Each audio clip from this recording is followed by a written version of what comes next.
Hey everyone, I want to talk all about why it's so important to allow yourself to panic, why it's so important to not fall into grounding techniques when you're going through OCD and anxiety recovery, panic disorder, generalized anxiety disorder, why grounding techniques at the chronic level and even moderate level don't really work in the way that people think. They certainly don't work for the chronic level, a lot of the people that we see. I want to talk about some of the mistakes I made, the mistakes I see when I'm coaching people, things that have individuals have asked me to talk about and clarify, and let's just jump right into it.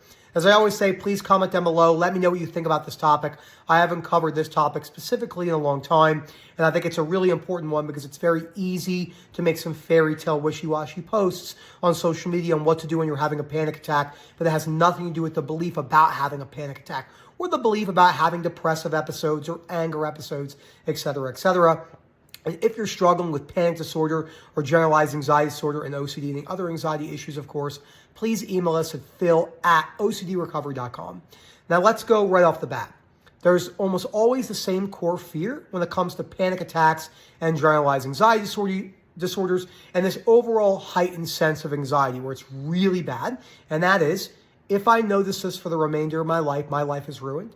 Life is not worth living with these high panic attacks or super high levels of anxiety that are staying for months and months at a time. As I always told people, I've had periods where I've had chronic anxiety from the moment I open my eyes to the moment I've gone to sleep at moderately to high levels for months and months and months. Sometimes I had it for a year. And I've only been stuck where I only had OCD become chronic in 2019, but from 2021 was probably the roughest physical year for me, where I had the most physical symptoms of anxiety. From 2019 to 2020-ish, I really didn't have any physical symptoms of anxiety. And then I read something in an ebook that said, if you have anxiety, you'll never be able to build muscle because my biggest fears about body dysmorphia and body image, that latched full blown. I had chronic anxiety for a really long time. Blurry vision, heart palpitations, irritability, forgetfulness, memory issue, brain fog, all the simple ones that everyone else goes through, but they feel very real because they feel as real as it can get. So let's say you're going throughout your day and you're learning to not do compulsions and or avoidances behaviors anymore. And you're really starting to take the subtle ones seriously.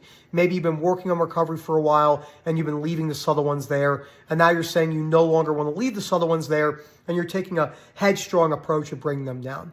Be prepared for anxiety to, excuse my language, kick the shit up big time, like kick you in the face.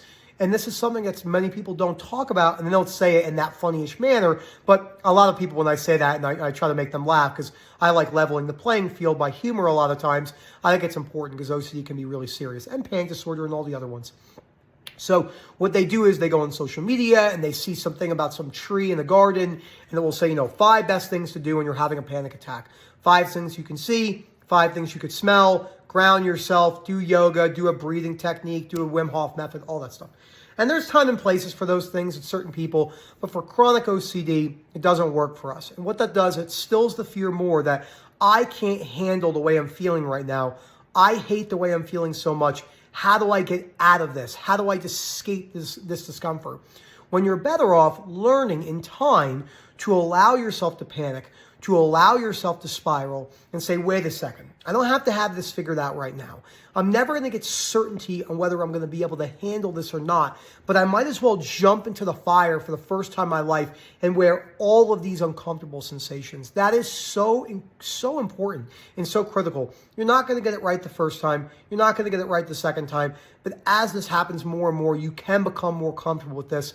And if there's a health thing involved, like there was for me, fear of decreasing muscle mass, fear of getting sick, fear of having cancer, fear of having an aneurysm, fear of making a mistake, you can work on all those as well. But in this video particularly, I'm talking about the do's and don'ts when you're having an actual panic attack. So again, no grounding techniques whatsoever.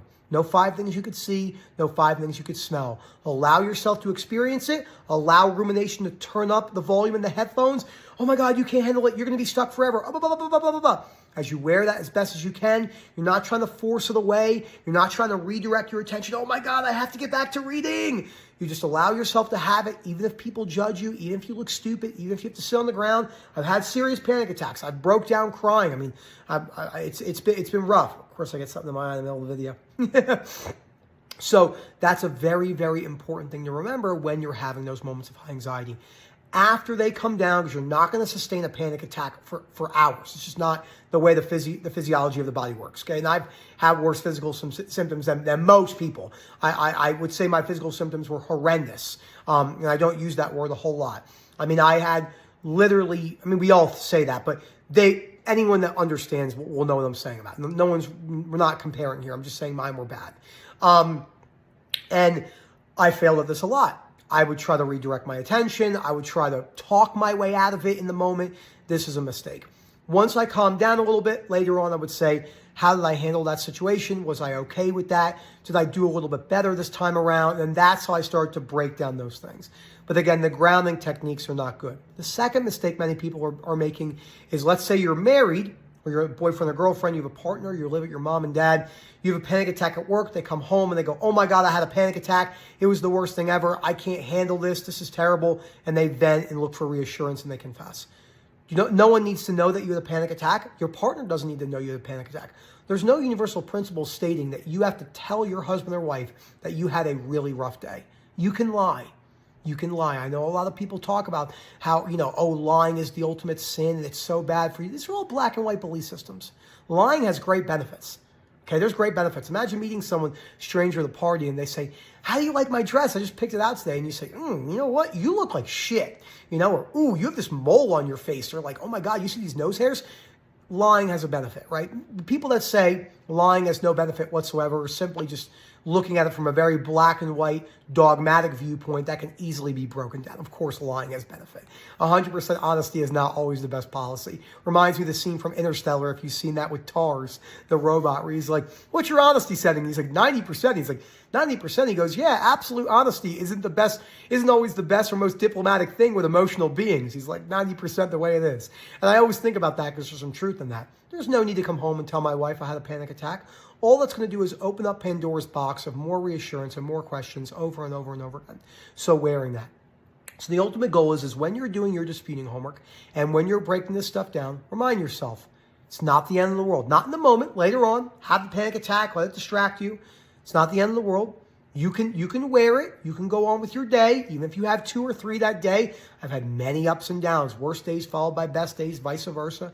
You can do it. You can learn to smooth those things out as you do your disputing homework and start changing the way you view spiraling. Spiraling is a key part of the recovery journey. What better way to build frustration tolerance than allowing yourself to spiral? Thank you so much for watching this video. I hope you enjoyed. Any more questions about panic attacks or high-end moments of anxiety or sustained periods of anxiety, please ask. I go through all of them and answer. And remember, Phil at OCDrecovery.com, and we'll get back to you in a timely fashion. Have a good one, everyone.